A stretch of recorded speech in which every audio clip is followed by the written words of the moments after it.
नमस्कार दोस्तों, आपका अपने पसंदीदा चैनल में स्वागत है। यहाँ आपको ऐसी मजेदार कहानियां मिलेंगी जिन्हें पढ़कर आप अपनी हंसी नहीं रोक पाएंगे। तो चलिए शुरू करते हैं आज की कहानी।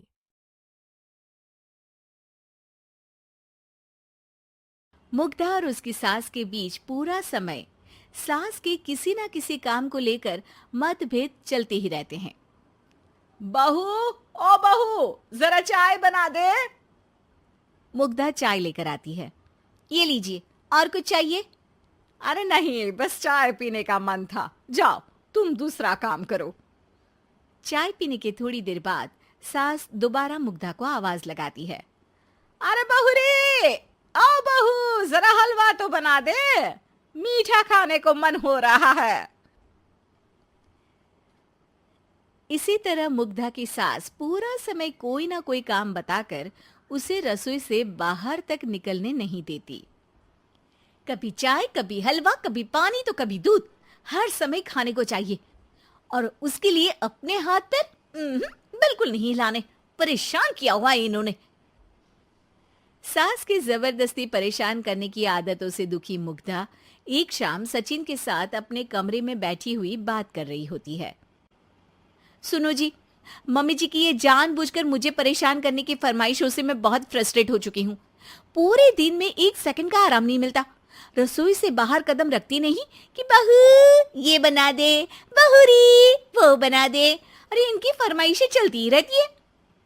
अरे मुग्धा, माँ खाने की शौकीन है, पर उम्र हो चली है, खुद खाना नहीं बना सकती, इसलिए तुमसे बोलती है। अरे तो शौक भी उम्र देख कर रखने चाहिए ना। समझ में नहीं आता, हर समय फेविकॉल का जोड़ लगाए सोफे से चिपके बैठी रहती है। इतना सब डाइजेस्ट कैसे हो जाता है उन्हें? अरे तुम मेरी माँ से इतनी नफरत कैसे कर सकती हो? मैं उनसे नफरत नहीं करती जी, बस परेशान हूँ।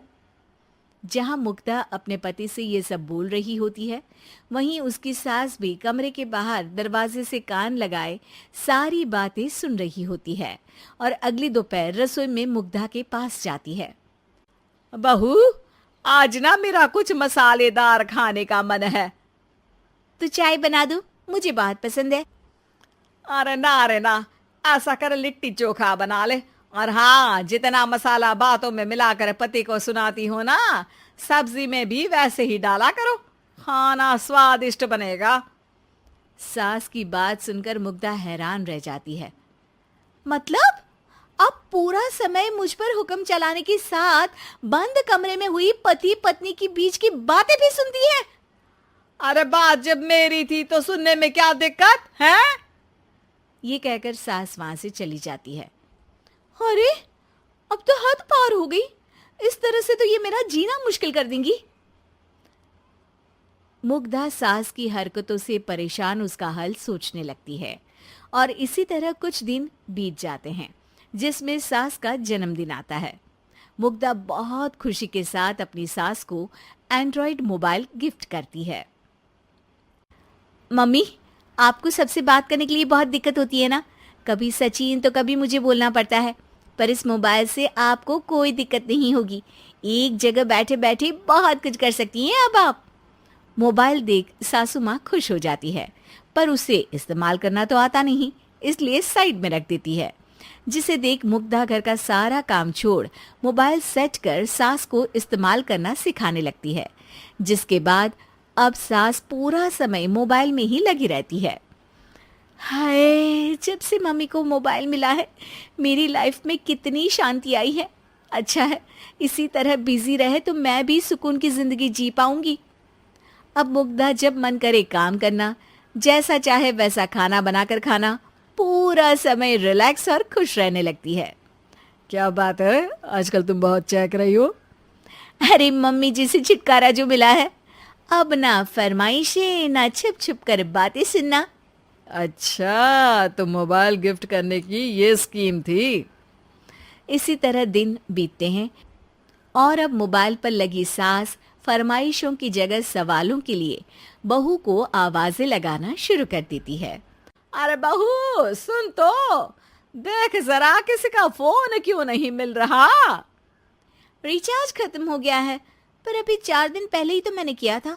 इतनी जल्दी कैसे खत्म हो गया? अरे मैंने कल तेरी कनाडा वाली मौसी सास से 3 घंटे बात की थी ना। क्या? इतना महंगा तो मोबाइल भी नहीं आया जितना महंगा इसका रिचार्ज पड़ रहा है। इसके बाद तो जैसे मुग्धा के दिन के 24 घंटे में से 20 घंटे सास के पास उनके मोबाइल रिलेटेड प्रॉब्लम सॉल्व करने की ड्यूटी ही बन जाती है। अरे मुग्धा, ये मोबाइल में अचानक तेरी मौसी सास की शक्ल क्यों दिखने लगी? और ये तो हिल भी रही है। मम्मी, ये गूगल डुओ का वीडियो कॉल है। इसमें आप बात करने के साथ एक दूसरे की शक्ल भी देख सकती हो। अच्छा, ये तूने मुझे पहले क्यों नहीं बताया? अब बताने के लिए पहले नहीं बताया। इसी बीच सचिन भी वहां आ जाता है और सास अपनी वीडियो कॉल में बिजी हो जाती है। क्यों, सास बहू में क्या गपशप चल रही है? इसे गपशप नहीं, दिमाग का दही होना बोलते हैं। पर तुम तो मम्मी को मोबाइल देकर बहुत खुश थी, फिर क्या हुआ? हाँ, उसका सुकून भी कुछ ही दिन मिला। अब घर के टंटे खत्म हुए तो मोबाइल की टिंग टिंग शुरू हो गई। देखो भाई, कुछ पाने के लिए कुछ खोना तो पड़ता है। आखिर तुमने मोबाइल अपने फायदे के लिए ही तो दिया है, तो फिर सवालों के जवाब भी देने पड़ेंगे, क्योंकि जब तक उनके हाथ में ये फुंथरू रहेगा, तुम्हारी लाइफ में प्राइवेसी और सुकून रहेंगे। कहने का मतलब है अगर इससे प्यार बढ़े तो दाग अच्छे हैं। अरे मुझे पहले दिन से ही पता है मोबाइल किस मकसद से दिया गया है। भूलो मत, इससे पहले मैं बातें ही सुनती थी। सास की ये बात सुनकर मुग्धा शॉक में और सचिन हंसता रह जाता है। तो दोस्तों, मुझे उम्मीद है कि आपको कहानी पसंद आई होगी। अगर आपको पसंद आई हो तो कृपया सब्सक्राइब करें और मजेदार कहानियों के लिए बने रहें। मैं आपसे एक नई कहानी के साथ मिलूंगा। तब तक हंसते रहिए। अलविदा।